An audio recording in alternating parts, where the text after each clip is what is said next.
Hello everyone. आज का session important आप सभी के लिए है और उन बच्चों के लिए भी है, मध्य प्रदेश के सभी बच्चों के लिए, क्लासरूम प्रोग्राम के बच्चों के लिए जो हमेशा लिखावट को लेकर, आंसर राइटिंग को लेकर, नोट्स को लेकर हमेशा चिंतित रहते थे। क्यों? क्योंकि ये एक ऐसा सेगमेंट है कि आप बहुत सारी पढ़ाई बहुत सारी कर लें, बहुत सारी मेहनत कर लें, बहुत सारा त्याग कर लें, मगर आपने अच्छी लिखावट नहीं लिखी, अच्छे तरीके से प्रेजेंटेशन नहीं किया, शॉर्ट नोट्स नहीं बनाए, तो आपकी पढ़ाई, आपकी जो इतनी दिनों की मेहनत है, एक झटके में सब पानी फिर सकती है। ठीक है, तो आज चैंपियन स्क्वायर लेके आया है क्या? लिखावट पे क्लासेस, शॉर्ट नोट्स पे क्लासेस और कैसे पेपर पूरा करना है। हमारी टेस्ट सीरीज प्रोग्राम के मैक्सिमम बच्चों का यही कहना है और एमपी में जितने मेंस लिख रहे हैं बच्चे हैं, सबकी एक समस्या है कि सर पेपर पूरा नहीं हो रहा है। पेपर पूरा हो रहा है तो प्रेजेंटेशन नहीं हो रहा, प्रेजेंटेशन हो पा रही तो लिखावट अंत तक जाते जाते खराब हो जा रही है। तो सर इसका कैसे हम इसका सोल्यूशन पाएं? एक चीज, फिर दूसरी चीज, कुछ बच्चे हिंदी में जब लिखते हैं तो आप लिखे खुदा बाचे वाला सिस्टम आ रहा है कि लिखते तो हैं मगर इंटरेस्ट नहीं जाग रहा, और इन सब समस्याओं का एक समाधान प्रस्तुत कर रहा है चैंपियन स्क्वायर। आज हमारी क्लास से आप शुरू से जुड़िए और अंत तक जुड़िए।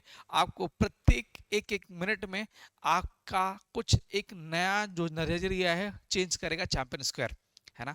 तो आज उम्मीद करते हैं कि हम सीक्वेंस से आज इस समस्या का भी अंत कर देते हैं। ठीक, सबसे पहले आप सेंटेंस देखिए कि एमपीपीएससी में मेंस में सफल होने का रास्ता जानकारी से नहीं बल्कि जानकारी की प्रस्तुति से तय होता है। आप कितने अच्छे हैं कैसे पता चलेगा? जब आप अपने आप को प्रेजेंट करते हैं। आपका गुड लुकिंग आपका प्रेजेंटेशन ही तो है। वैसे ही आपकी कॉपी आपका सबसे बड़ा रिप्रेजेंटेटिव है। क्यों? जब आप मेंस लिखते हैं तो आप नहीं जाते हैं, आपकी कॉपी जाती है। और जब हमें पता है कि ऑनलाइन फॉर्मेट में कॉपी चेक हो रही है तो बार कोडिंग के माध्यम से हमारी कॉपी चेक होती है, फ्रंट का जो हमारा सेगमेंट है वो फट जाता है, अलग हो जाता है। तो अब आपकी लिखावट, आपका प्रस्तुतिकरण, आपकी जो ज्ञान है, आपका सबसे बड़ा रिप्रेजेंटेटिव है। ठीक है, प्रतिनिधि है। तो हमको अच्छी लिखावट कैसे लिखना है, पेपर कैसे पूरा करना है।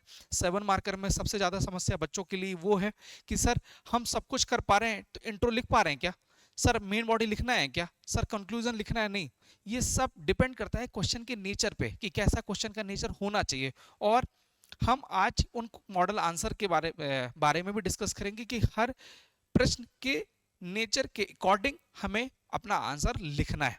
ठीक, समय का डिस्ट्रीब्यूशन कैसे करना चाहिए, पेपर पूरा कैसे करना चाहिए, लिखावट भी हमारी मेंटेन हो, पेपर भी हमारा पूरा हो, कंटेंट भी अच्छा हो, और ओवरऑल जब चीज़ें अच्छी हो जाएंगी तो निश्चित तौर पे एक आप अच्छे अधिकारी बनने जा रहे हैं। ठीक है, चलिए समय को बिल्कुल वेस्ट ना करते हुए सीधे हम लिखावट पे बात करते हैं। हर बच्चे की एक समस्या है लिखावट कि सर हमारी बचपन से आदत है, सर हम तो यही लिखते हैं, हमारी लिखावट में तो कोई सुधार नहीं आ रहा है। और लिखावट आप लिखते हैं तो इतनी बुरी लिखते हैं कि आपको देखने का मन नहीं करता।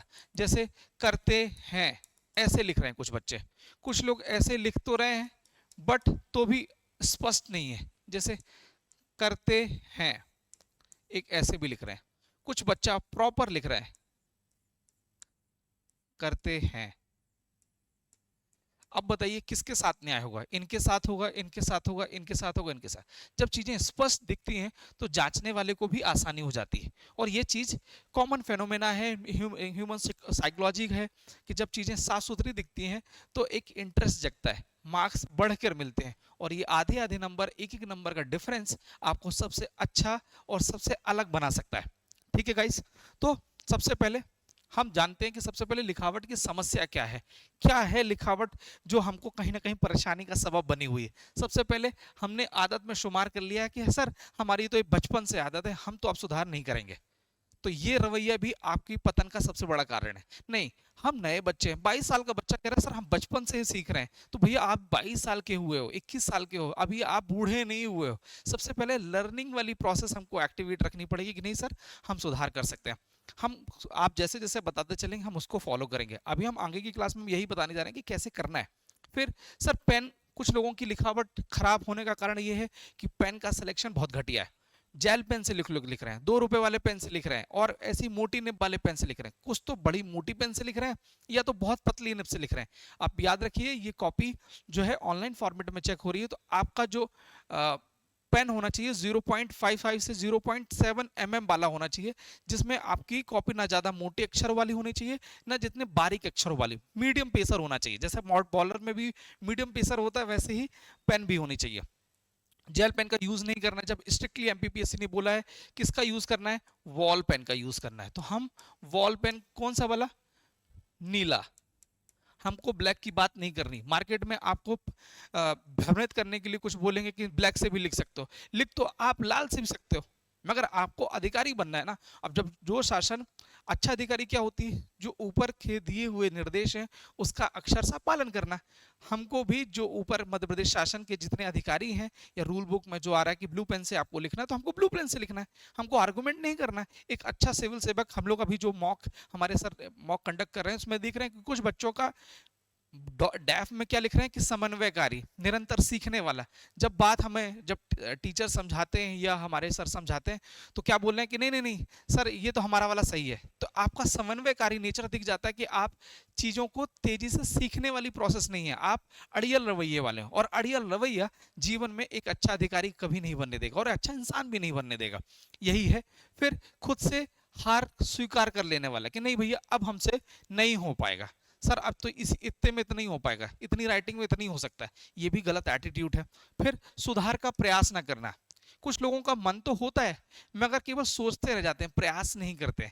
आज से हमको प्रयास भी करना है। फिर है परीक्षा के महत्व में लिखावट को हल्के में लेना। कुछ लोग कहते हैं कि नहीं हम तो भैया टॉपर हैं, हमने तो क्लास 10th और 12th में टॉप किया है, हम राइटिंग नहीं अपनी मेहनत के दम पे निकाल लेंगे। बिल्कुल सही है, आप खराब लिखावट से पास हो सकते हो दोस्त, मैं आपको फिर से बोल रहा हूं, आप खराब लिखावट से पास हो सकते हो मगर रैंक नहीं प्राप्त कर सकते हो। मैं इसकी गारंटी दे रहा हूं आपको। जितने भी रैंकर हुए हैं, जितने भी टॉपर हुए हैं, उनकी राइटिंग आपको अच्छी देखने को मिली होगी। अच्छी देखने को मिली कैसी, कि दूर दूर लिखा होगा, साफ सुथरा लिखा होगा, काम की चीज लिखी होगी और शिरोरेखा प्रॉपर हुई होगी। इससे आपको दिखेगा कि नहीं यार ये व्यक्ति लायक है। जितने भी टॉपर्स की कॉपी हैं आप उठा के देख लीजिए, उनकी लिखावट सुंदर होगी। यही उसका रीजन है। क्यों, कुछ चीजें लिखते तो वो भी वही है जो आम आदमी लिखता है, मगर क्या कर रहे हैं, उनकी राइटिंग चार चांद लगा देती है लिखावट में, उनके मार्क्स में, उनकी प्रेजेंटेशन में। ये सब कुछ आपके लिए प्लस प्लस हो जाता है। अब हमको इसका समाधान क्या है, अगेन मैं बता रहा हूं, बचपन की आदत में हमको अभी थोड़ा सा ध्यान रखना है, पेन सही उपयोग करना है, हार नहीं स्वीकार करना है। अच्छा स्टूडेंट वो होता है जो चुपचाप सनय शनय प्रोसेस करता रहता है। हर बच्चों को, मैं क्लासरूम के प्यारे बच्चों को हमेशा मैं सिखाता हूं कि क्लासरूम के प्यारे बच्चों को हमेशा मैं सिखाता हूं कि गेट लगा दीजिएगा, कि चाइना नहीं, रशिया में अभी कछुए और खरगोश की फिर से रेस हुई, कछुआ फिर से जीत गया, खरगोश हार गया। क्यों, शनै शनै लगे रहने के प्रोसेस, आप कंटिन्यूअसली लगे रहिए। और चैंपियन स्क्वायर आपको कछुआ बनाना चाहता है, खरगोश नहीं बनाना चाहता है। जिंदगी में व्यक्ति वही जीतेगा जो अंतिम रूप से लगातार क्रियाशील रहेगा, निरंतर लगा रहने वाली प्रोसेस ही आपको जिताएगी। ठीक है दोस्त, तो आपको हार नहीं मानना है, सुधार का प्रयास ना करने का एटीट्यूड को खत्म करना है, हमको सुधार करना है। फिर परीक्षा के महत्व में इसकी इंपॉर्टेंस जानना है दोस्त। आप कॉपी बहुत बहुत अच्छे मेहनती हो, बहुत अच्छे टॉपर हो, गरीब परिवार से आ रहे हो या मेहनती परिवार से आ रहे हो, मगर आपकी कॉपी अच्छी नहीं है तो आपको आपके टैलेंट को कौन जानेगा, बताइए। आपके टैलेंट को किसका पता है कि आप बहुत अच्छे टैलेंटेड हैं, गरीब परिवार से आ रहे हैं, आप बहुत सारे संघर्षों से गुजर रहे हैं, किसी को नहीं पता आपकी कॉपी। अच्छा फिर क्या रहे, सिलेक्शन के बाद की प्रोसेस होती है कि नहीं नहीं ये बच्चा तो टॉपर था यार, संघर्ष से गुजर रहा था, तब जब आप सिलेक्ट हो जाते हैं।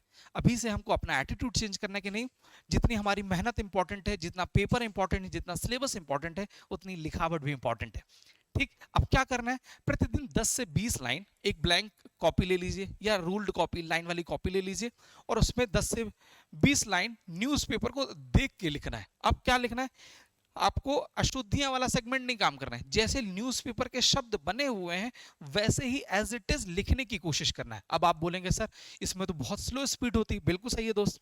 जब आप कोई काम नया सीखते हो, जब नया मोबाइल आपकी लाइफ में पहली बार आया तो क्या तुरंत फ्रिक्वेंटली चलाना सीख गए थे, नहीं, धीरे धीरे सीखा है आपने।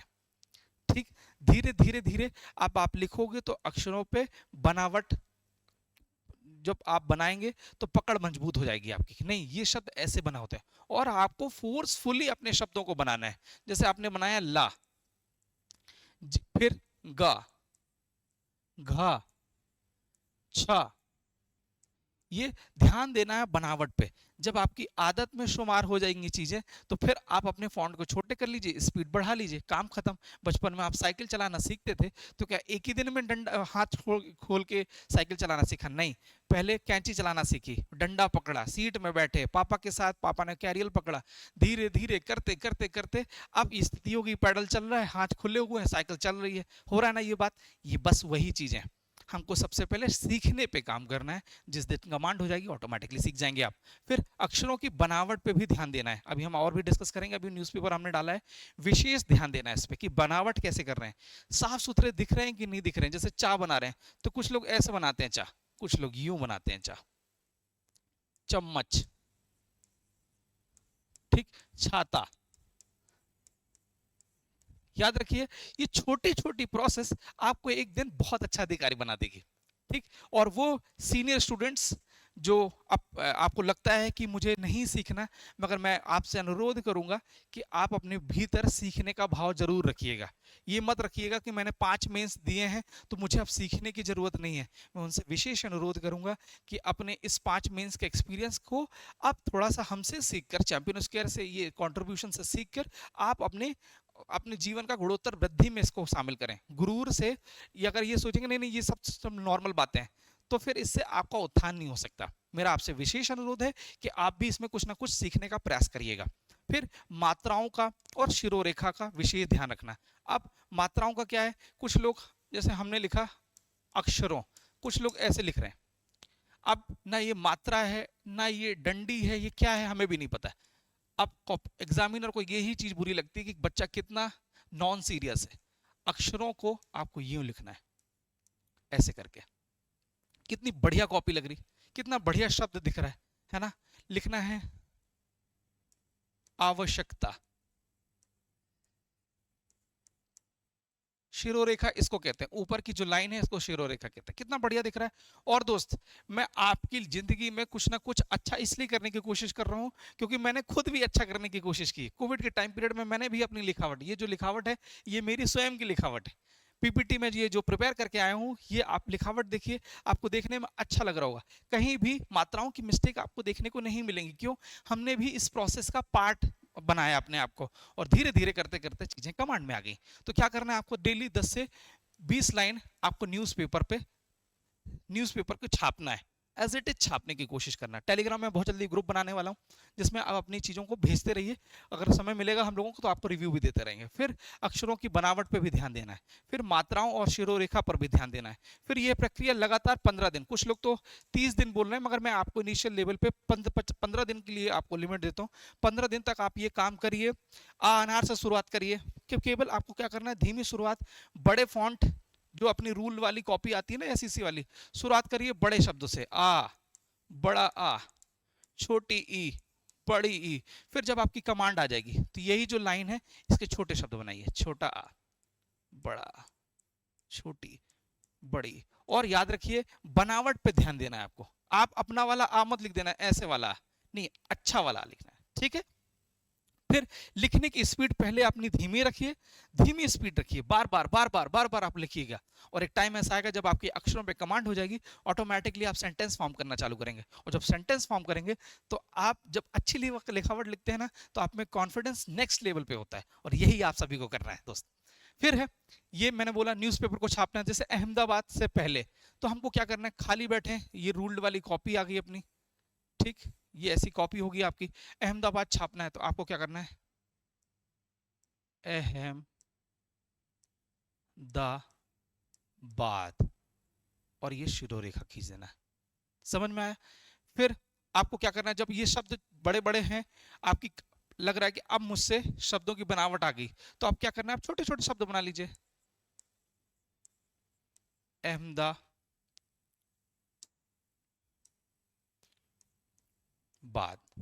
ठीक दोस्त, यही काम करना है आपको।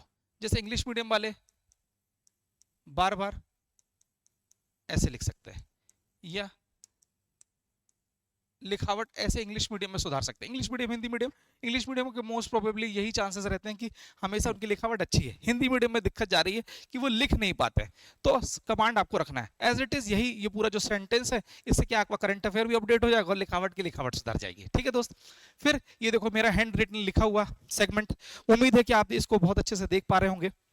जापान को पीछे छोड़ते हुए भारत बना चौथी बड़ी अर्थव्यवस्था, ब्रैकेट में अमेरिका डैश चीन डैश जर्मनी, ये सीक्वेंस है। इसके बाद भारत। प्रमुख बिंदु, नीति आयोग के सीईओ वी आर सुब्रमण्यम द्वारा जानकारी दी गई, आईएमएफ द्वारा घोषणा। ये पूरा सीक्वेंस देखिए, कहीं आपको खराब लग रहा है क्या? बस हमको भी यही काम करना, और आपको देखने में भी अच्छा लग रहा होगा। और ये जब याद रखिएगा, जब ये इंसान कैसा एक प्राणी है, एक इंसान ऐसा प्राणी जो देख देख के सीखता है। मेरा आपसे विनम्र अनुरोध है कि आप भी इसको देख देख के सीखिए।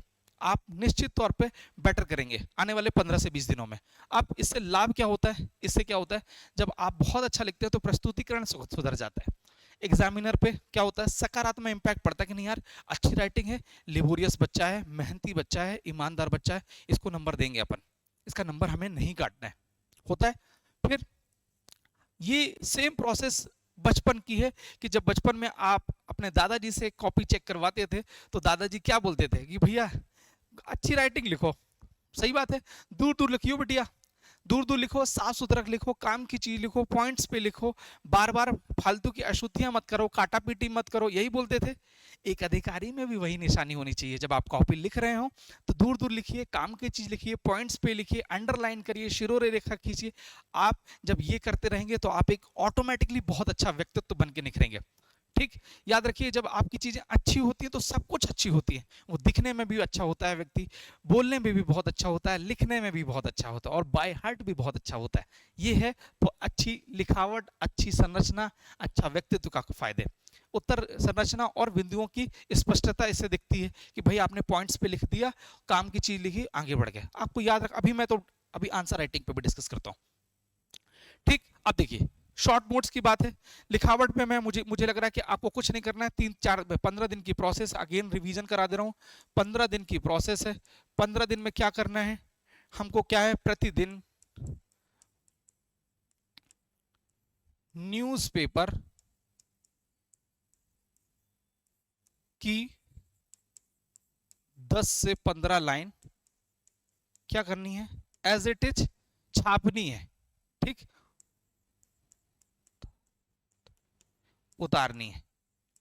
ठीक, शब्दों की बनावट पे ध्यान देना है, शब्दों की बनावट ध्यान देना है। फिर स्पीड आपको क्या रखनी है, धीमी रखनी है, घबराना नहीं है। ये टाइम वेस्ट नहीं है, ये टाइम इन्वेस्टमेंट है। आप अपने पर समय खर्च कर रहे हैं और ये एक दिन डिविडेंड के रूप में आपको मिलेगा, लाभांश के रूप में मिलेगा कि नहीं मेरी राइटिंग अच्छी हो गई, मैं तो कहीं भी कुछ कर सकता हूं। तो आपको ये काम करना है। शुरुआत जो बच्चे जिनकी बिल्कुल ही खराब है वो आ अनार से करिए। आ बड़ा, ठीक, इमली का, बड़ी इमली का, ठीक, झंडे का, ता, था, धा। ये कुछ लोग पहाड़े की जो बाराखड़ी थी उनको भी लिखना चालू कर दीजिए। मैंने पुराना एक्सपीरियंस है मेरा, तकरीबन तकरीबन 150 बच्चों की लिखावट पे मैंने तगड़े लेवल पे काम किया और 150 ने आउटस्टैंडिंग परफॉर्मेंस की। स्थिति ये है, हमारे कुछ प्यारे स्टूडेंट्स अनुराग हैं, आयुष हैं, ये इन स्टूडेंट्स ने आनार से शुरुआत की थी। दोस्त इनकी राइटिंग पहले पढ़ने योग्य नहीं थी, फिर पढ़ने योग्य हुई, फिर देखने योग्य हुई, फिर देखने की फिर मार्क्स देने योग्य हुई। अब ये स्थिति है कि इनकी कॉपी जो है लिखावट के से निकली, फिर आप प्रेजेंटेशन पे निकली, आप बहुत अच्छी आंसर राइटिंग अच्छी लिख रहे हैं। अब ये स्थिति है कि ये बहुत आने वाले टाइम में बहुत अच्छे अधिकारी वाली राइटिंग इन्होंने अडॉप्ट कर ली है। और निश्चित तौर पे मान के चलिए कि ये सभी 150 स्टूडेंट्स अब अपने उनका जो कॉन्फिडेंस है, लवरेज है, कॉन्फिडेंस है, अब जब कुछ भी टॉपिक में मैं बात करता हूँ तो वो लिखने के लिए रेडी रहते हैं। बस यही है सतत लगे रहने की प्रोसेस। आप लगे रहेंगे तो निश्चित तौर पर आप कुछ ना कुछ सीखेंगे। ठीक है दोस्त, तो फिर प्रस्तुतिकरण इसमें फायदा है। आपका जो कॉपी चेक करने वाले हैं एमपीपीएससी जान रहे हैं, एमपीपीएससी का एक साइकोलॉजिकल इफेक्ट मैं आपको बता दूं, फायदे क्या है। जो कॉपी चेक कर रहे हैं वो 50 से लेकर 60 वर्ष की उम्र के लोग हैं, जिन्हें विशुद्ध रूप से चश्मा लगा होगा। चश्मे लगे होंगे, कंप्यूटर में कॉपी चेक कर रहे होंगे, तो दिखने में आपको क्या करना है, साफ सुथरा लिखिए, फायदा रहेगा। उलझन भरी चीजें लिखेंगे तो आपके मार्क्स कट जाएंगे। दूर दूर लिखिए, क्योंकि वो चश्मे वाले हैं, दिखने में परेशानी है, तो दूर दूर लिखिए, साफ की चीज लिखिए, काम की चीज लिखिए, पॉइंट्स पे लिखिए, आगे बढ़ जाइए। और एक नई चीज मैं बता दूं, वैसे मुझे नहीं बताना चाहिए मगर मैं आपको बता रहा हूं, जब आपसे कुछ नहीं बन रहा है तो पेन नहीं छोड़ना है, खाली नहीं छोड़ना है। कुछ उस टॉपिक से संबंधित, जो टॉपिक आप क्वेश्चन पूछा गया है उससे संबंधित जितनी भी जानकारी आप कॉपी पे लिखिए। मगर दो टाइप के स्टूडेंट होते हैं, एक वो होते हैं जो घसीट के लिख देते हैं। तो घसीटने का तात्पर्य है कि क्या कॉपी चेकर को नहीं पता घसीटने का मतलब कि आपसे बन नहीं रहा है। आपको क्या करना है, जब आपसे नहीं बन रहा है तो लिखावट को और भी अच्छा कर दीजिए। जब लिखावट अच्छी हो जाती है तो क्या कभी कभी फ्लो में मार्क्स मिल जाते हैं। ये अडॉप्ट करना है, ये वाली क्वालिटी। ठीक है दोस्त। शॉर्ट नोट्स की प्रोसीजर यही है कि सभी बच्चे जो हमारे टेस्ट सीरीज प्रोग्राम के बच्चे हैं और मध्य प्रदेश के प्रत्येक बच्चे जो कह रहे हैं कि सर हमारा टॉपिक तैयार नहीं हो पाता, हमारे सिनॉप्स नहीं तैयार हो पाते, शॉर्ट नोट्स नहीं प्रिपेयर हो पाते, तो मेरा दोस्त, मेरा आपको ये कहना है कि सिलेबस के सभी जितने सेगमेंट्स दिख रहे हैं, जैसे न्यायिक सक्रियता होगी या ये जल प्रबंधन हो गया, तो क्या करना है, जल प्रबंधन का टॉपिक के लिए आपको 10-15 पन्ने के नोट्स आपने बना रखे होंगे, वो काम नहीं आने वाले। अंतिम समय में काम आपका क्या आने वाला है, एक एक पन्ने पे काम की चीज लिखिए, कीवर्ड्स में चीजों को लिखिए, और काम की चीजें लिखेंगे, एक एक पन्ने में कन्वर्ट कर देंगे, तो आप निश्चित तौर पर मान के रखिए कि आपके 150 पन्ने के नोट्स खिसक के 30 पन्ने में आ जाएंगे। और 30 पन्ने के नोट्स को जब आप कभी भी टेस्ट सीरीज में जा रहे हो या मेंस लिखने जा रहे हो तो आप 10-10, 20-20 बार इसका रिवीजन कर लेंगे। कैसे लिखते हैं, जल प्रबंधन दिख रहा है आपको, मुझे लग रहा है थोड़ा सा आपको ये पीडीएफ मिल जाएगी। जल प्रबंधन, तो जल प्रबंधन किसे कहते हैं, परिभाषा लिख ली, जल प्रबंधन की विधि लिख ली, जल संरक्षण क्या है, जल संरक्षण के उपाय क्या हो सकते हैं, केवल कीवर्ड्स में। देखो सेंटेंस फॉर्म नहीं किया मैंने।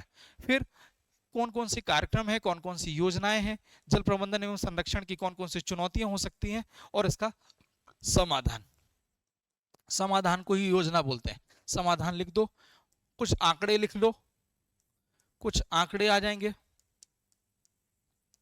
आंकड़े आ जाएंगे, और इसके बाद एक पन्ने में आपका पूरा का पूरा मटेरियल तैयार। इसी को सिनॉप्स बोलते हैं। अगर किसी को ये पोर्ट्रेट फॉर्म में नहीं लिखना है, लैंडस्केप फॉर्मेट में लिखना है, तो कुछ नहीं करना है, इस कॉपी को आड़ा कर लीजिए, संबंधित टॉपिक लिखिए, टॉपिक ठीक लिखिए, क्या है, इसके प्रकार, इसकी विशेषता, इसका प्रभाव, ठीक, इसका कारण, इसका परिणाम, ठीक, प्रयास, योजनागत नीतिगत प्रयास। फिर प्रयास के बाद कुछ करंट अफेयर से इस चीज को रिलेट कर देना है, करंट अफेयर्स के इस पे जो भी डेटा है उसको पुट अप कर दीजिए। एक पन्ने में आपके नोट्स तैयार। आपको अब किसी की नोट्स को आपको मांगने की जरूरत नहीं है या फोटोकॉपी कराने की जरूरत नहीं। एक एक पन्ने में आप सभी टॉपिक को कवर करिए। आदत नहीं है आपकी, मगर आदत में सुधार करिए। ये छोटे छोटे छोटे प्रयास एक दिन आपको बहुत अच्छा अधिकारी बना देंगे। फिर से मैं ये तीसरी बार बोल रहा हूँ, ये छोटे छोटे प्रयास आपको बहुत बढ़िया अधिकारी बना देंगे। क्लियर है दोस्त? ये देखिए, ये ऐसे ही होते हैं सिनॉप्स। कुछ ब्लर दिख रहा होगा, मगर मैं उम्मीद करता हूँ कि आप पैटर्न देखिएगा। महिला सशक्तिकरण क्या है, उस दिन भी मैंने बताया था लास्ट वीडियो में, फिर से मैं बता रहा हूँ। काम की चीज लिख दीजिए, कुछ ऐसा फ्लो चार्ट बना लीजिए, और नोट्स केवल आपको समझ में आना चाहिए, जनता को दिखाने के लिए भी नहीं होना चाहिए। कुटुंब की विशेषता, कुटुंब के लाभ, ठीक, महिला उद्यमिता, 3 शब्द हैं, व्यवसाय संचालन प्रबंधन, कितने प्रतिशत, यानी 51% से अधिक हिस्सेदारी होगी तो व्यवसाय महिला उद्यमिता के नाम से कहलाएगा। बस काम की चीज लिख लीजिए, उद्यमिता की स्थिति बता दीजिए, महिला उद्यम की स्थिति बता दीजिए, स्टार्टअप निदेशक कितने हैं, स्टार्टअप के संस्थापक कितने हैं, विशेषताएं, निहित गुण, और ये सब लिखकर आप अपने छोटी छोटी पूर्जी बना लीजिए। आप मान के चलिए, ऐसी एक एक्टिविटी आपका जो कॉन्फिडेंस है नेक्स्ट लेवल पे कर देगा। आपको फिर किसी की परवाह नहीं है। याद रखिएगा कि मेंस, जब व्यक्ति 10,000 बच्चे मेंस लिखते हैं तो एक्चुअल में 10,000 बच्चा मेंस नहीं लिखता। मानसिक तौर पे अटेंटिव होकर लिखने वालों की संख्या मात्र 2,000 है। आपको एक्चुअल में 2,000 लोगों से लड़ाई लड़नी है, ना कि 10,000 लोगों से, क्योंकि सब लोग बिखरे हुए हैं। याद रखिएगा, दबाव आता है जीवन में तो 2 टाइप के इंसान होते हैं, या तो लोग बिखरते हैं और एक लोग निखरते हैं। हम दबाव बढ़ता है तो हम निखरेंगे। बस कैसे? इस टाइप की छोटी छोटी एक्टिविटीज को अडॉप्ट करके, सीख कर। जब आप ये करेंगे तो आप मान के चलिए कि आपको किसी से टेंशन लेने की जरूरत नहीं है। क्लियर है? अब तो मेरा ये कहना था कि ये छोटे छोटे सिनॉप्स आप बनाते चलेंगे तो आपका कॉन्फिडेंस बनता चलेगा। अब याद रखना है पेपर पेपर अटेम्प्ट कैसे करना है। सबसे पहले तो बताएं, जब पेपर आपको अटेम्प्ट लेना है, अभी मेंस 2025 की भी देने वाले बच्चे हैं, मेंस 2025, और जब भी आप लिखें, बस छोटा सी चीज बता रहा हूँ। तो जब आपको पेपर 1 मिले तो सबसे पहले आपको ज्योग्राफी अटेम्प्ट करना है। क्यों? हिस्ट्री में आप अपनी जान भी दे दोगे तो भी हिस्ट्री पूरी नहीं बनेगी आपसे। और आपका हिस्ट्री क्या करता है, हमेशा मैं हर बच्चों को बताता हूँ, हिस्ट्री का पेपर बाली बन के आता है। बाली की विशेषता क्या होती है? सामने वाले की एनर्जी पूरी की पूरी अपने पास रख लेता है। होता क्या है, हिस्ट्री दिखता है और हिस्ट्री को जब कुछ क्वेश्चंस नहीं बनते तो आपको क्या होता है, आपका दिमाग खराब हो जाता है। उसको अच्छा करने के चक्कर में आप बहुत सारा टाइम वेस्ट कर देते हो। हमको क्या करना है, ज्योग्राफी से शुरुआत करना है। ज्योग्राफी जब आपसे बनना स्टार्ट हो जाती है तो आप में कॉन्फिडेंस लवरेज हो जाता है, कॉन्फिडेंस से लवरेज होते हो तो जब नहीं बनने वाली भी चीजें बन जाती हैं। और याद रखिएगा कि हमको कितने नंबर लाना है, 170 175 नंबर लाना है, बस। ज्यादा नेता हमको बनना भी नहीं है। फिर पेपर 2 में कोशिश करिए, देखिए कि भाई पॉलिटी इजी है या सोशोलॉजी इजी है। जो इजी सेगमेंट हो पहले उसको अटेम्प्ट करिए, फिर लास्ट में पॉलिटी करिए। पेपर 3 में इकोनॉमिक वाला सेगमेंट है और साइंस वाला सेगमेंट है। तो जिन आर्ट बैकग्राउंड वाले बच्चे, तुरंत आपको इकोनॉमी से स्टार्ट करना है, फिर साइंस पे आना है। ऐसा नहीं कि साइंस को जूझ गए और शहीद हो गए। मैं आपको मार्क्स भी बताता हूँ कि कैसे डील करना है। पेपर 4 में उद्यमिता वाला एक एथिक्स है और एक एंटरप्रेन्योरशिप है। तो एंटरप्रेन्योरशिप को पहले करें, क्यों? इजी है, पहला बार का पेपर है, काम काम की चीजें आ रही, काम काम की चीजें लिखिए, बहुत सारा एग्जाम्पल लिखिए, आगे बढ़ जाइए। फिर एथिक्स पे आइए। एथिक्स में क्या करना है, एथिक्स में हर व्यक्ति की क्या होती है, परिभाषा यूनिक होती है। बहुत सारी बार वो बहुत बार पढ़ता भी है, मगर उसकी सत्यनिष्ठा की परिभाषा हर बार नहीं होती है। कोई बात नहीं, सत्यनिष्ठा की परिभाषा आप अपनी वाली ही लिखिए, बट एग्जाम्पल लिखिए। उद्यमिता और एंटरप्रेन्योरशिप, जिसको हम इंग्लिश में एंटरप्रेन्योरशिप बोलते हैं, और एथिक्स, ये एक ऐसा सब्जेक्ट है जो पूरा का पूरा उदाहरण पे आधारित है। जितने उदाहरण आप लिख पाएंगे, आसपास के माहौल से सीख पाएंगे, आप मान के चलिए कि आप बेस्ट करेंगे आप। ठीक है? फिर आता है पेपर 5 हिंदी, और फिर लास्ट है ऐसे। ऐसे में भी कुछ नहीं करना है। ऐसे का वो वही तरीका है कि बड़ा वाला ऐसे और एक छोटा वाला ऐसे। बड़े वाले ऐसे में 10 पन्ने हैं, 10 पन्ने में आपका टारगेट वही होगा कि 60 से 65 नंबर चाहिए। और एक एक क्लास हम ऐसे पे भी लेके आने वाले हैं बहुत जल्दी कि ऐसे को आपको कैसे डील करना है। बस आपका टारगेट यही होना चाहिए कि पेपर अटेम्प्ट हो। याद रखिएगा प्यारे बच्चों की पेपर पूरा होने का मतलब, पेपर पूरा होने का मतलब है इंटरव्यू कॉल। ठीक? मगर पेपर पूरा करने से तात्पर्य क्या है, प्रेजेंटेशन होना चाहिए, साफ सुथरा लिखना चाहिए, लिखावट अच्छी होनी चाहिए, काम की चीज होनी चाहिए। अगर ये सब चीजें हैं, आपको बुलवा आ रहा है। ठीक दोस्त, मेरा मानना है कि अगर आप 160 160 पहले पेपर में, दूसरे पेपर में तकरीबन तकरीबन 170, तीसरे पेपर में 160 165 ले लो, अपना पेपर 4 में भी एक तकरीबन आप मान के चलिए कि 165 लाए जा सकते हैं। हिंदी में 125 लिख लीजिए और 55 नंबर इस पे लिख लीजिए। ठीक? 20 2 8 8 और 7 25, सॉरी 8 और 7 15, 15 और 6 15 और 6 21, 21 और 6 27, 2 29, 29 और 5 33, 3 830 नंबर की थ्योरी मिल जाएगी। और आपको 830 चाहिए ही नहीं दोस्त, क्योंकि 800 नंबर में 800 नंबर में 800 नंबर में लोग रैंक ला दे रहे हैं, रैंक आ रही लोगों की। हमको रैंक नहीं लाना है, सबसे पहले पास होना है। तो मैं बताता हूँ कि 770 से लेके 800 नंबर बहुत अच्छे मार्क्स हैं। बस हमको यही टेक्निक अपनाने है। हर पेपर को एवरेज मेंटेन करके चलना है, भावुक नहीं होना है। याद रखिएगा, ये पेपर ज्ञानियों का नहीं है, ये पेपर उनका है जो सामान्य, इसका नाम भी सामान्य अध्ययन है। एवरेज तरीके से पेपर को अटेम्प्ट करिए, पेपर पूरा करिए, बुलवा अपना बनाइए। 770 से 780 800 तक थ्योरी लाइए। 125 120 नंबर के इंटरव्यू के बाद प्रॉपर तरीके से आप सिलेक्शन लीजिए और अपने जीवन का एक नया मुकाम बना लीजिए। क्लियर है गाइस? फिर उत्तर कैसे लिखें? अब वो बच्चे जो मेंस लिखने जा रहे हैं, और मेंस एक न एक दिन तो लिखेंगे ही, तो सबसे बड़ी उलझन, मैं मान के चलता हूं कि आपसे कुछ नहीं बन रहा है, शून्य बच्चे हैं। आपको मैं बता दूं कि सबसे पहले आपको क्या करना है कि प्रत्येक पेपर 2 नंबर का आएगा। प्रत्येक प्रश्न मतलब स्टार्टिंग के जो 2 मार्कर होंगे, 15 2 मार्कर होंगे, वो क्या होगा 20 शब्द के होंगे। 7 मार्कर 60 शब्दों का होगा। 10 मार्कर कितना होगा 200 वर्ड का होगा। अब कह रहे हैं सर ये तो आपने बता दिया, ठीक, अगेन मैं बता रहा हूं, 2 marker 20 words, 7 marker 60 words, 10 marker 200 words. क्या सर इसको पूरा कर सकते हैं क्या? नहीं, अगर आप पूरा इस एक एक शब्द को अगर अक्षरशः पालन करेंगे तो पेपर आपका कभी पूरा नहीं होगा। क्या करना है, आपको प्रश्न के अनुरूप आंसर लिखना है, तभी पेपर पूरा होगा। ठीक, एक चीज 200 नंबर 200 वर्ड वाले को 150 से 160 शब्दों में भी आप लिखोगे, बट डायमेंशंस बहुत सारे होंगे तो आप निश्चित तौर पे भी पेपर पूरा कर लोगे। 60 शब्द वाले में आप 45 से 50 शब्द लिख रहे हो तो भी आपका काम चल जाएगा। अभी मैं मॉडल आंसर भी कुछ दिखाता हूं। अब आपको क्या करना है, 2 मार्कर की जो टाइम लिमिट रखना है, ईच क्वेश्चन कैरी 1 मिनट। तो 7 मार्कर 7 मार्कर 3 मिनट लेता है, ठीक, एक 10 मार्कर 9 मिनट लेता है, और आप काउंट करेंगे तो 15 minute, 30 minute, 45 minute, total 90 minutes cover हो रहे हैं। 90 मिनट्स यानी 1.5 घंटे।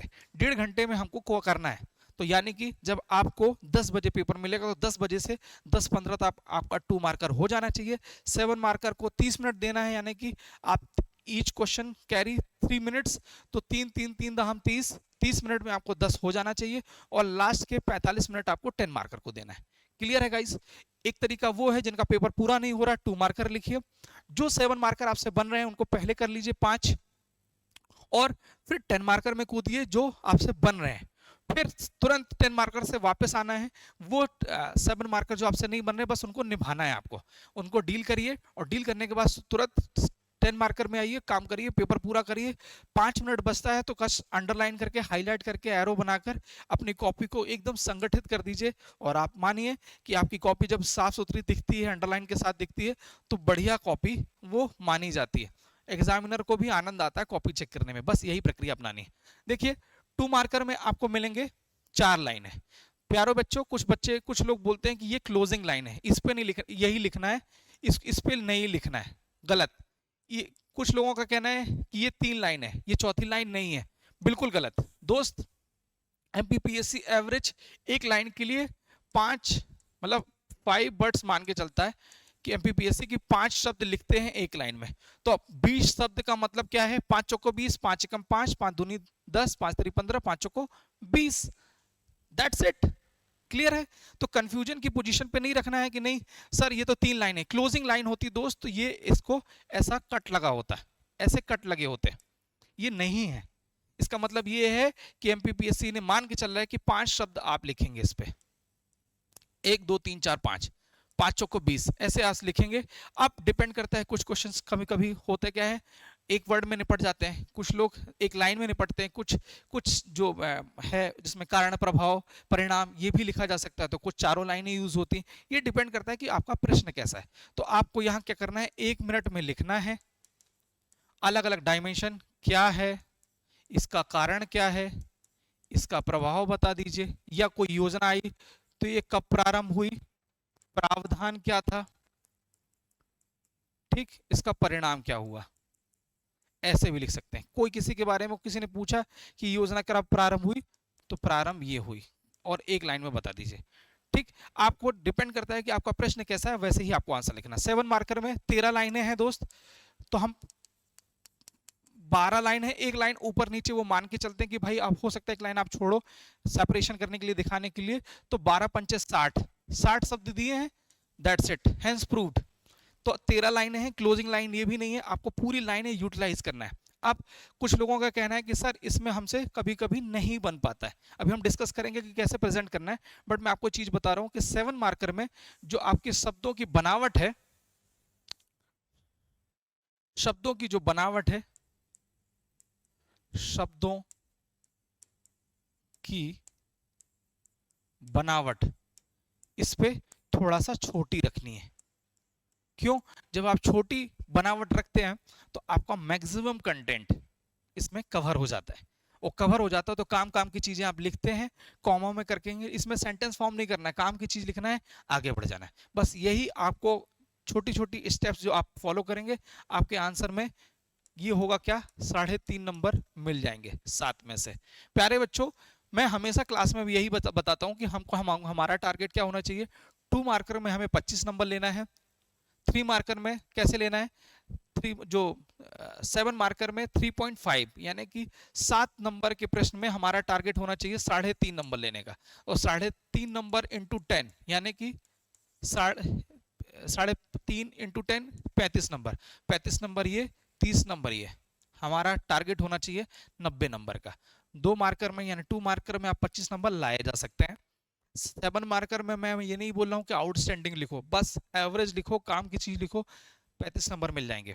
मतलब 3.5 नंबर करते करते 10 में आप मेंटेन कर लो। फिर 6 नंबर लाना है 10 मार्कर में। मैं ये नहीं बोल रहा हूँ 8 नंबर लाए जा सकते हैं, मगर 8 नंबर लाने के चक्कर में एक प्रश्न छूट जाता है। हमको क्या करना है, हमको एवरेज बने रहना है। एवरेज बने रहने की वजह से 90 नंबर आ जाएंगे, और 90 मतलब डिप्टी कलेक्टर। क्लियर है? मेरी शुभकामनाएं। जो 90 नंबर देख के मुस्कुरा रहे हैं, निश्चित तौर पे आप, मेरी शुभकामना है कि आप डिप्टी कलेक्टर बने। क्लियर है? यही प्रक्रिया 10 मार्कर की है। 10 मार्कर में क्या है, सबसे पहले इंट्रो, मेन बॉडी, कंक्लूजन। अभी मैं आपको हैंड रिटन मॉडल अपने आंसर भी दिखाऊंगा वेरिएशन के साथ कि कैसे कैसे इसको डील करना है। आपको यहां क्या करना है, 150 से 160 शब्दों में लिखकर इस प्रश्न को निभा लेना है। ज्यादा इसमें हमको ज्ञानी बनने की कोशिश नहीं करना है। 160 शब्दों में कहेंगे सर ये तो कैसे हो सकता है। आप गागर में सागर भरिए, काम के पॉइंट्स लिखिए। वो पॉइंट्स या एक डायग्राम, कहते हैं सियाने लोग कहते हैं, एक डायग्राम या एक फ्लो चार्ट 50 शब्दों के बराबर होता है। बस वही तो करना है। एक अच्छा अधिकारी, जब आप किसी कमिश्नरेट में जाते हैं या कलेक्ट्रेट में जाते हैं या किसी डिप्टी कलेक्टर से मिलते हैं, तो क्या कभी कोई सेंटेंस बोलता है? नहीं, काम की बातें बोलते हैं, पॉइंट्स पे बात करते हैं। प्रेस ब्रीफिंग देखेंगे, ऑपरेशन सिंदूर हुआ तो ऑपरेशन सिंदूर में केवल पॉइंट्स की बातें बोली गई। ये फट फट फट 5 पॉइंट गिनाए गए, प्रेस कॉन्फ्रेंस कंप्लीट हुई, काम की बातें हुई, न्यूज़पेपर में आई, दैट्स इट, मैसेज पहुंच गया। योजनाएं आती है तो योजनाओं को पॉइंट्स में ही मध्य प्रदेश सरकार बताती है, भारत सरकार बताती है। बस हमको भी वही काम करना है। इंट्रो लिखिए, मेन बॉडी को थोड़ा सा बता दीजिए फ्लो चार्ट में कि मैं ये करने जा रहा हूँ, इसको एक्सप्लेन करिए। कुछ भारत सरकार या मध्य प्रदेश सरकार के कुछ प्रयास होंगे, प्रयासों को मेंशन करिए, आगे बढ़ जाइए, खत्म। ज्यादा इसमें सोचने की जरूरत नहीं है। जितना आपका विविधता वाला आंसर होगा उतना ही परफेक्ट आंसर होगा। चलिए मॉडल आंसर देख लेते हैं एक बार। क्योटो प्रोटोकॉल किसी ने पूछ लिया तो हमको 4 लाइनें यूज करनी है। तो परिचय बता दो कि भाई ये क्योटो प्रोटोकॉल क्या है। तो ये अंतरराष्ट्रीय संधि है, किस चीज के लिए, ग्लोबल वार्मिंग द्वारा जलवायु परिवर्तन पर विराम लगाने हैं। तो क्लियर है गाइस? क्योटो का से क्या, का से क्योटो, क्या से कार्बन। तो क्या है, अंतरराष्ट्रीय संधि जो ग्लोबल वार्मिंग पर रोकथाम करने के लिए है। प्रारंभ की 1997, लागू 2005 में हुआ। उद्देश्य क्या था, अंतरराष्ट्रीय रूप से बाध्यकारी उत्सर्जन कटौती लक्ष्यों को प्रतिबद्धता के साथ पूर्ण करना। ये अगर नहीं भी लिखते तो भी आपका काम चल जाता। अगेन, अटल भूजल मिशन। अब कोई योजना वाला क्वेश्चन आता है तो क्या करना है, आपको बता देना है कि एक समुदाय आधारित सतत भूजल प्रबंधन, अंडरलाइन, सतत भूजल प्रबंधन की एक केंद्रीय योजना है। क्या है, अटल भूजल लिखा हुआ है ना, बस यहीं से क्रैक कर लो। तो ये क्या है, भूजल प्रबंधन की एक योजना होगी। अगर आप ये भी नहीं लिख रहे हो तो ये लिख दो तो भी काम चल जाएगा। प्रारंभ क्या है, 25 दिसंबर 2019। उद्देश्य भू जल संसाधन प्रबंधन। उद्देश्य लिख दिया अपन ने, प्रारंभ भी लिख दिया। विशेष क्या है, वर्ल्ड बैंक की सहायता से भारत के 7 राज्यों में ये योजना संचालित है। बस आपको ये लिखना है और उम्मीद है कि आप अगर ऐसा करेंगे आपके आंसर बहुत अच्छे हैं। MS स्वामीनाथन। ठीक, मैं 2 मार्कर लिखना सिखा रहा हूं दोस्त, ज्ञानी आप भी है और मध्य प्रदेश का प्रत्येक स्टूडेंट ज्ञानी है।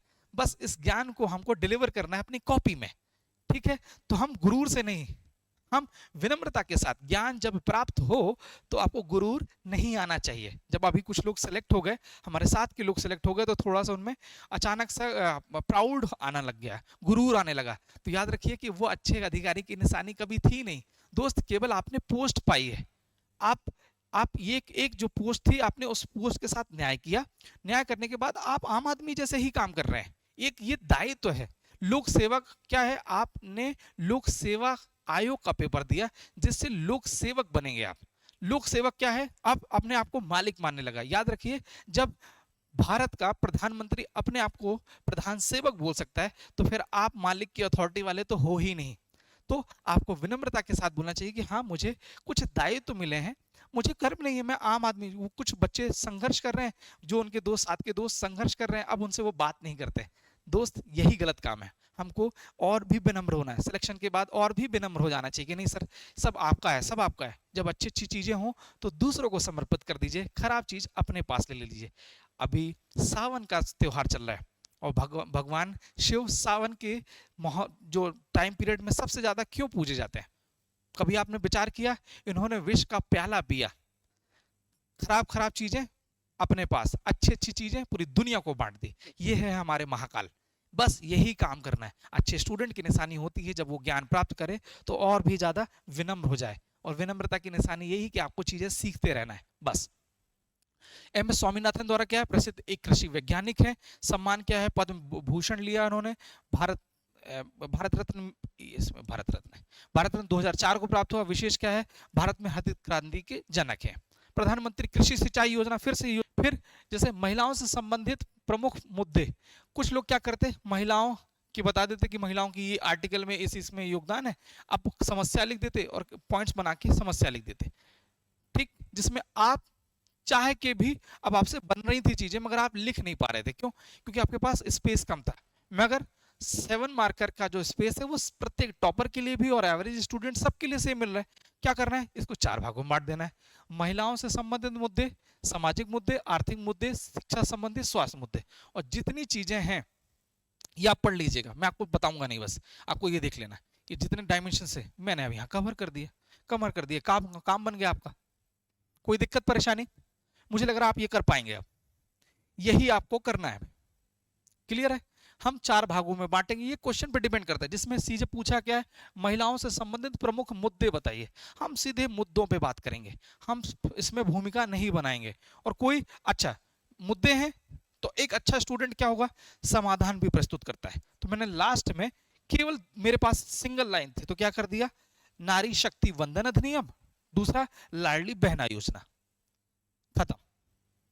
आपकी चीजें कवर भी हो गई और सॉल्यूशन भी पैदा कर दिया। ठीक है दोस्त, तो इसमें भी 4.5 नंबर के साथ आपको बढ़िया मार्क्स मिल जाता। फिर रॉयल सीमा पठार की भौगोलिक विशेषताओं का वर्णन करिए। थोड़ा सा बता दो भैया एक लाइन में कि रॉयल सीमा कहाँ है, तो भैया प्रायद्वीप भारत का एक उपभाग है। अब उसकी भौगोलिक विशेषताओं के बारे में पूछा गया दोस्त, भौगोलिक विशेषता, तो क्या हो सकती है भौगोलिक विशेषता, तो बताइए उसका निर्माण, उसकी विस्तार, उसकी सीमा, उसका क्षेत्रफल, उसकी औसत ऊंचाई, चट्टान, खनिज, नदी, पहाड़, महत्व, चुनौतियां। आप सोचिए 1 2 3 4 5 6 7 8 9 10 11 डायमेंशंस लिखे हुए हैं। सामने वाला जो कॉपी चेक कर रहा है उसकी आत्मा हरी हो जाएगी कि बस यही बच्चा चाहिए मुझे, इसके अलावा मुझे कोई बच्चा नहीं चाहिए। सोचिए कि विशेषताएं पूछी है, उसने काम की चीज लिखी, चट्टान, आर्कियन, धारवड़, कुड़प्पा, खत्म। औसत ऊंचाई 300 मीटर से 700 मीटर, अब प्रपंच नहीं लिख रहा वो। फिर पहाड़ी, शेषाचल, चंद्रगिरी, पालकोंडा, बस काम की चीज लिखी, आगे बढ़ गया। फिर ये स्पेस मेरे पास खाली था तो क्या किया, थोड़ा सा मैंने क्रिएटिविटी लगाई, दिमाग लगाया कि इस स्पेस का क्या बेटर यूटिलाइजेशन, तो भैया आप मैप बता दो, तो मैंने हाथ से मैप बनाया और यहाँ डिनोट कर दिया कि ये रॉयल सीमा का क्षेत्र ये वाला होगा, बस दैट्स इट। आधा नंबर तो इसके भी एक्स्ट्रा मिल जाएंगे आपको। क्लियर है गाइस? मुझे लगता है अगर आप ये इस तरीके से सीखेंगे, जब विशेषता पूछी जाए तो सीधे विशेषता लिखिए, जहां लग रहा है कि इंट्रो दिया जा सकता है वहां इंट्रो दो। राष्ट्रीय जल नीति 2012 के प्रावधान, तो बता दो भैया कि जल नीति क्या है, तो बता दो कि केंद्रीय जल शक्ति मंत्रालय द्वारा मिहिर शाह की अध्यक्षता में गठित समिति की सिफारिश के आधार पर निर्माण हुआ। नीति बता दो कब आई, 87, 2002, 2012 की। 3 भागों में ये प्रॉपर स्पेस का यूटिलाइजेशन हो गया। फिर क्या है, प्रावधान बता दीजिए, काम की चीजें लिख दी आपने। और लास्ट में अब क्या है, राष्ट्रीय जल नीति का कुछ निष्कर्ष निकला हुआ, तो लास्ट में लिख दीजिए, इसके माध्यम से भारत वर्ष 2030 के लिए निर्धारित सतत विकास लक्ष्य कौन सा, 6वां, पेयजल एवं स्वच्छता को हासिल करने में सफल सिद्ध होगा। हमने राष्ट्रीय जल नीति लिखी, उसको एसडीजी से लिंक कर दिया, तो यहाँ कंक्लूजन भी लिख सकते थे, तो वहां इंट्रो, मेन बॉडी, कंक्लूजन भी हो गया। कब, जब प्रावधान पूछा है तो हम प्रावधान पे लिख रहे हैं, काम की चीज मिली तो वो भी लिख सकते हैं। ये डिपेंड कर रहा है कि आपको किस तरीके से आंसर लिखना है। ठीक है, हार्ड एंड फास्ट नहीं था, आप चाहते तो प्रावधान भी लिख सकते थे, मगर तीनों सेगमेंट इसमें डील हो गए। अब 10 मार्कर नहीं, अभी एक और बचा है। अब भारत में वर्तमान में दिव्यांगजनों की स्थिति बताइए, तो क्या करना है, स्थिति बताने के पहले बता दो कि भैया कौन सा एक्ट के तहत ये आया, कुछ फैक्ट लिखिए और कुछ सरकारी उपक्रम या सरकारी प्रयास लिख दीजिए। पूर्ण आंसर बता दीजिए कि विकलांग व्यक्ति अधिनियम यानी दिव्यांग व्यक्ति अधिनियम 1995 के अनुसार यदि शरीर का कितना 40% से अधिक हिस्सा क्या है कार्यरत ना हो, वर्किंग ना हो, तो वह व्यक्ति निःशक्त या दिव्यांग कहलाएगा। आप नेशनल फैमिली हेल्थ सर्वे 5 के अनुसार सर्वेक्षण का डेटा लिख दिया, सरकारी प्रयास लिख दिया, आराम से आपका काम बन गया।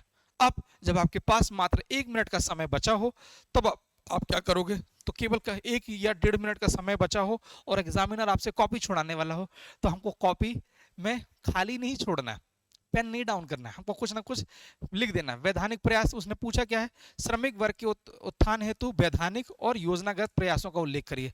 तो वैधानिक प्रयास ये लिख दिए फटाफट और योजनागत प्रयास लिख दिए फटाफट, खत्म। क्लियर है।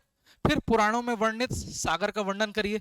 जब आपके पास 1 मिनट हो और आपको घबराहट हो रही हो तो कॉपी नहीं छोड़ना है, फिर से आपको गोला बनाना है, जितनी चीजें हैं लिख के खत्म कर दीजिए। 1.5 नंबर तो मिलेगा ना, 1.5 नंबर कहां से कहां पहुंचा देगा, फिर से मैं बोल रहा हूं 1.5 नंबर आपको कहां से कहां पहुंचा देगा, बस यही करना है।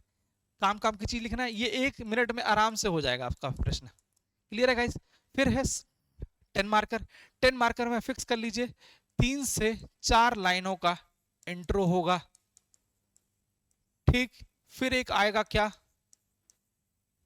Flow chart.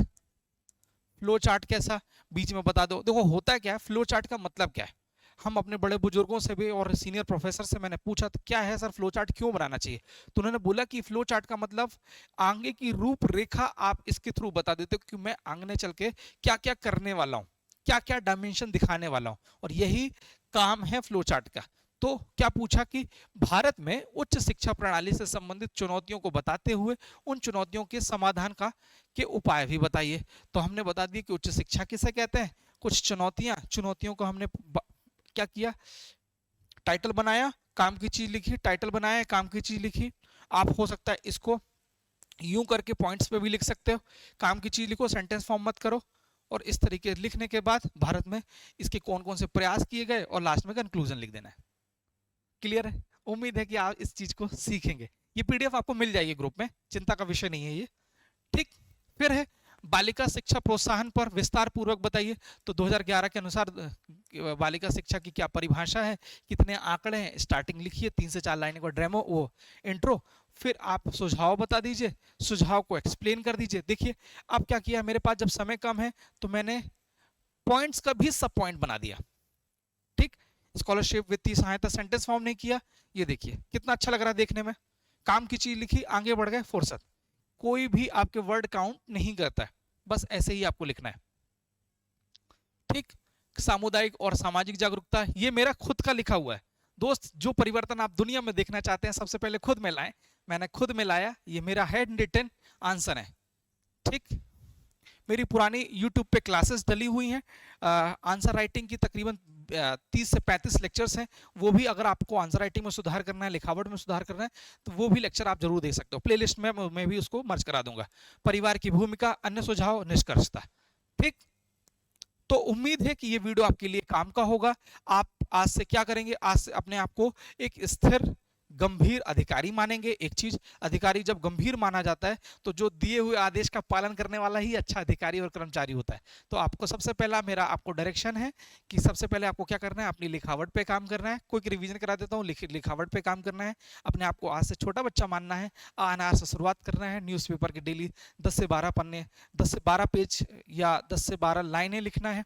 धीरे धीरे जब आपकी लाइनों में कसावट आ जाए तो डेली क्या करना है, एक बस आ जाओ आप, एक 5 2 मार्कर, एक 7 मार्कर, एक 10 मार्कर डेली प्रैक्टिस करना है। डेली लिखते रहिए, टाइम देख देख के छापिए। छापते छापते छापते आप में एक फॉर्मेटिंग आ जाएगी। फॉर्मेटिंग आने के बाद आप में एक स्किल आ जाएगी। और स्किल याद रखिएगा, स्किल एक दिन में नहीं आता, सतत लगे रहने की प्रोसेस होती है। जब आप लगे रहेंगे तो आप कुछ ना कुछ अच्छा सीख जाएंगे, और सीख जाएंगे तो अच्छा एक अधिकारी बनेंगे।